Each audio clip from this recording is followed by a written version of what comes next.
Hey everyone, welcome to Reddit Readout. Today we are checking out People of Reddit. Story 1. You took a week from me, I'll take a month from you. There is a type of customer who asks a million questions but never makes a purchase. If you're selling something, especially your own handmade products, you'll have to get used to it. Regardless, it's important to learn to respect them. These are the people who teach you how to engage in productive dialogue. But everything should be done in moderation.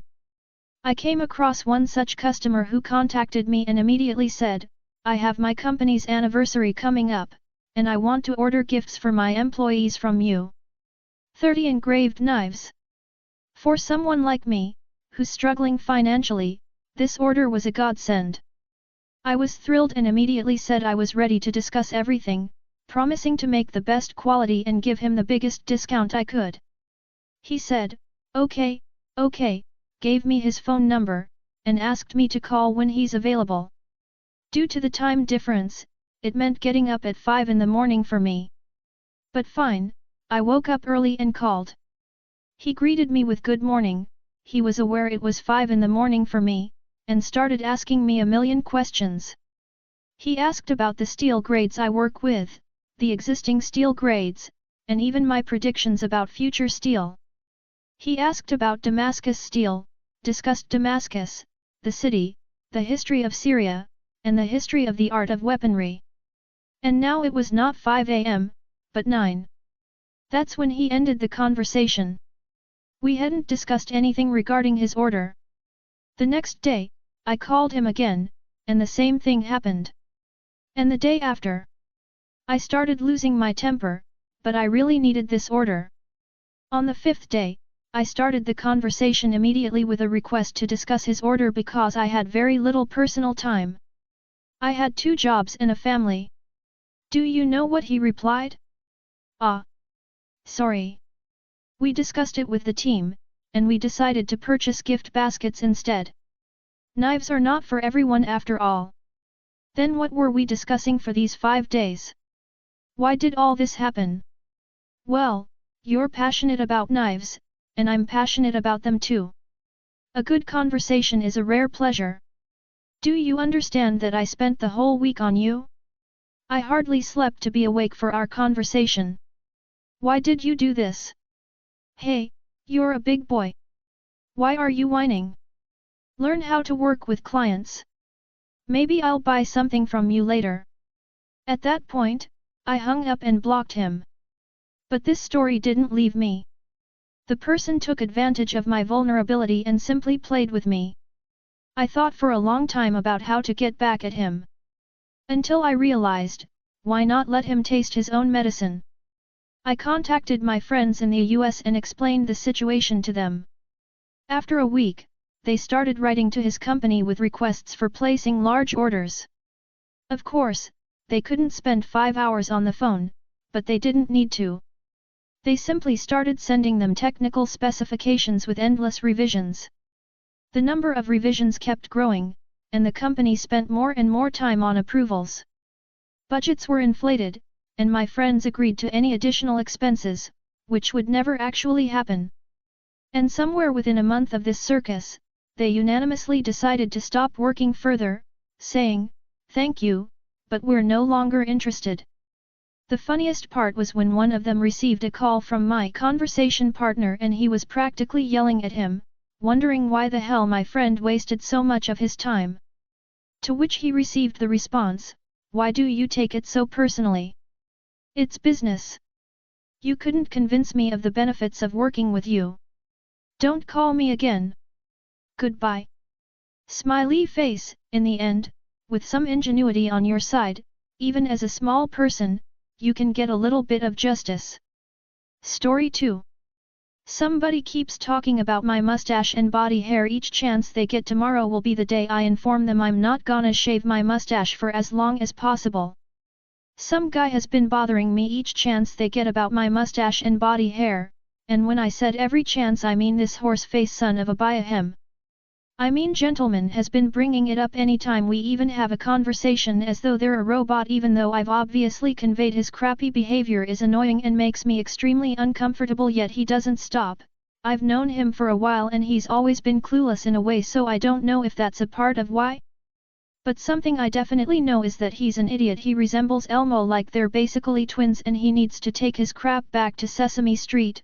He's said that women shouldn't have body hair. To be honest, I've been tempted to hit him, but unfortunately that could send me to court and straight to a prison cell. Anyways, since I can't always necessarily ignore him because of my situation, and his actions and words annoy me a bunch because of my past insecurities, and still am slightly insecure about my body hair though don't care as much, I've decided the pettiest way out: I'll grow my mustache nicely. I'll make sure it's extremely luscious. I hope he likes my surprise. He'll be seeing it for a very long time. Story 3. I got my dirty roommate fired. I, 30F, am from country A, and a few years ago I was hired by a company in country B. I had to move to country B for a few months in order to be trained for the job, and then I could go back home to keep working remotely. I was hired more or less at the same time as a few other people from my country. As a result, the company had to find a suitable accommodation to put us in for several weeks, and so hotels were not an option. They found apartments for rent and put 2 employees from country A in each apartment.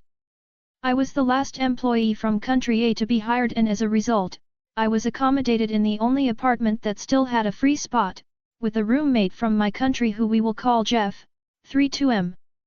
Cue to my first day in country B. I was picked up at the train station after a long plane ride, and Jeff and others were kind enough to come get me to walk me to the apartment building we were all sharing. During the walk, Jeff kept telling me how long he had spent cleaning the apartment to make it ready for me, and I was thankful.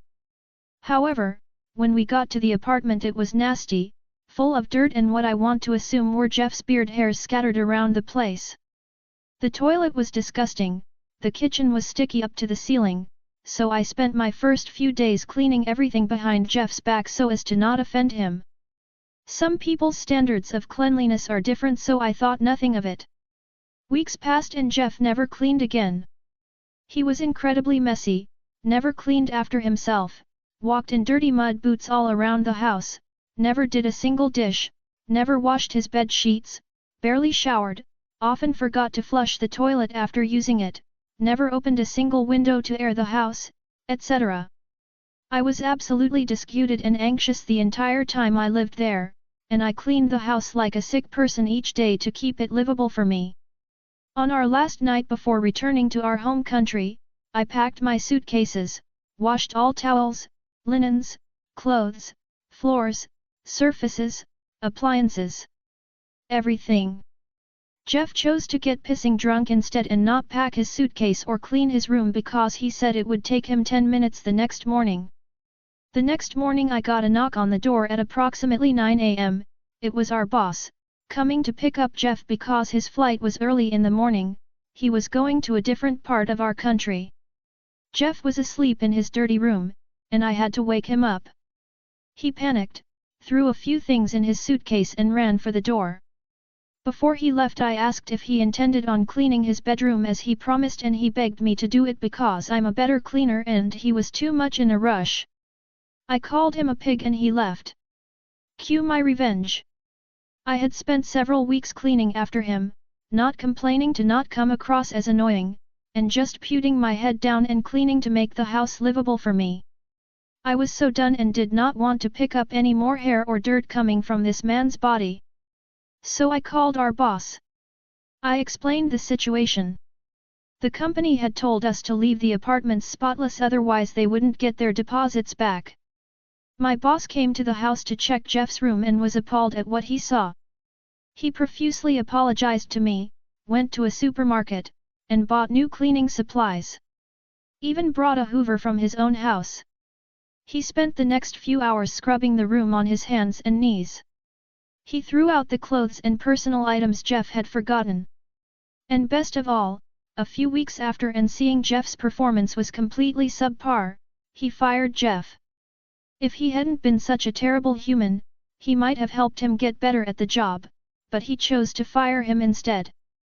Long story short, Jeff ruined his own chances at a very good job, and I was thanked over and over again for putting up with the situation so gracefully.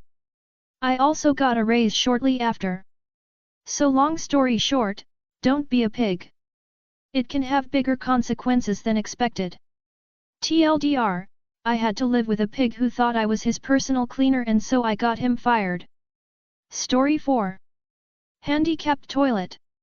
I'm on vacation this week. Hotel room has a really high toilet, that's pretty uncomfortable to sit on.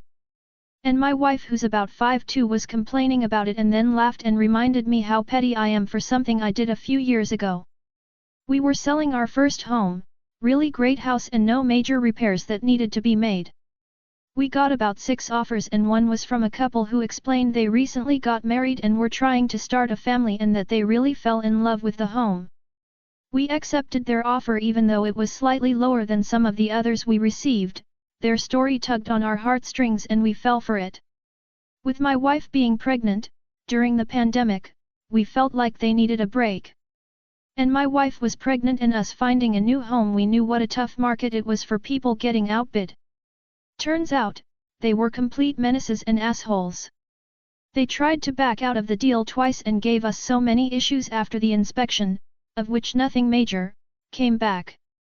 Like so minor, it was a list of about 15 to 20 items that was more like a honey-do list. Tightening screws on cabinets, broken toilet lid, resealing a back door, and on the deck there was a couple of loose boards, and other minor repairs. These assholes wrote us a scathing letter after the inspection saying they wanted the entire deck replaced and us to rebuild it for 2 loose boards. I fixed with some wood screws. They wanted all of those super minor repairs to be done and they wanted a licensed plumber to replace the entire toilet and replace a shower head, then inspect it for a broken lid and a discolored shower head, like bronze slightly turning colors after normal wear and tear and cleaning. We were so pissed. Anyway, the buyers were both pretty short. The wife was shorter than my wife, so I'd say under 5 feet, and the husband I'd say 5'4" or so. It was pretty simple repairs. I replaced the shower head and moved it about 6 inches higher, patched the hole, painted like it was never there. I replaced the toilet with a handicapped toilet that my wife who's 5'2" said her feet barely touched to floor. It was the most uncomfortable toilet I could find and I didn't care if it was more money. I also moved the toilet tissue holder back on the wall several inches so that they would have to turn all the way around or reach back and get tissue. I made all of the ceiling fan chains shorter and cut the rope for the attic stairs and made it super short so they'd need a ladder just to pull the rope down to get in the attic. And the last thing was disabling the closet light switch and only making the string that was super short turn on the light. Super petty, I know, but they inconvenienced and stressed my pregnant wife so much during that sale that I wanted to make their lives slightly less convenient every day. That's all for today. Please don't forget to like and subscribe.